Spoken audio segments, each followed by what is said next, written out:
A seminar for librarians of some schools in the FAKO division recently took place at the campus of Government High School, Bokova Rural in Buea, under the auspices of Mr. Joseph Molumbenjo, principal of that school.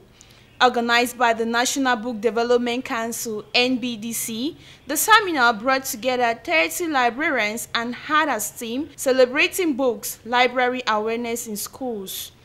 Participants were drilled on issues like the librarian as a stakeholder in school governance, setting up and running of school library, motivating students and teachers in library use, an alternative option for a traditional library.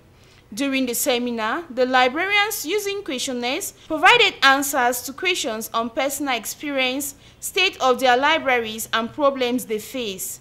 After some interactive sessions, the librarians acknowledged some common problems that plague most of the libraries in their various schools, including the lack of computers, useful and cultural books, infrastructure, and space for the safety of books. We are taught in seminars like this that when we go out there, the committee to buy books, the librarians should be cooperated. We never go there.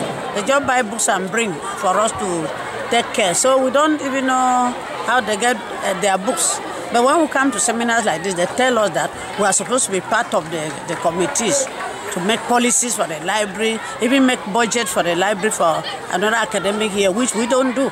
Because librarians have failed to transform these places into a more functional public space for the expansion of knowledge, the organizers hope that participants shall see needs for creating interactive learning centers for improvements. We needed to focus on library awareness in schools.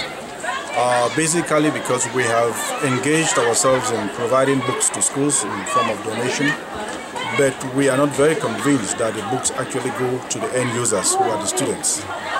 So we thought there was a missing link between the beneficiaries of the books and the users. So we thought that it would be important for us to fill this gap by inviting those who are members of the library staff in schools to give them a bit of training on how they can make the library become, one, more functional, and for they themselves to be more motivational in trying to execute their task as librarians, and also to see themselves as key stakeholders in school governance, especially when it comes to knowledge dissemination. The seminar, which comes in time with the celebration of the World Books Day, commemorated every April 23rd, had as prelude activities a facilitated motorbike caravan, book donations to St. Luke Medical Foundation Bokwai, Government Primary School Britingi, and Government High School Bokova in order to enrich their libraries. The chairman of NBDC'c expressed his satisfaction and called on the librarians to maintain the traditional form of library system while using the electronic type as a complement. I'm satisfied at the level of quality, in the sense that we have a lot of librarians who have been very engaged in trying to come up with lots of ideas on how we can manage school libraries. I'm very satisfied with that. As a means of encouragement, parents were advised to create home libraries and teach their children on how to start using books, since charity begins at home.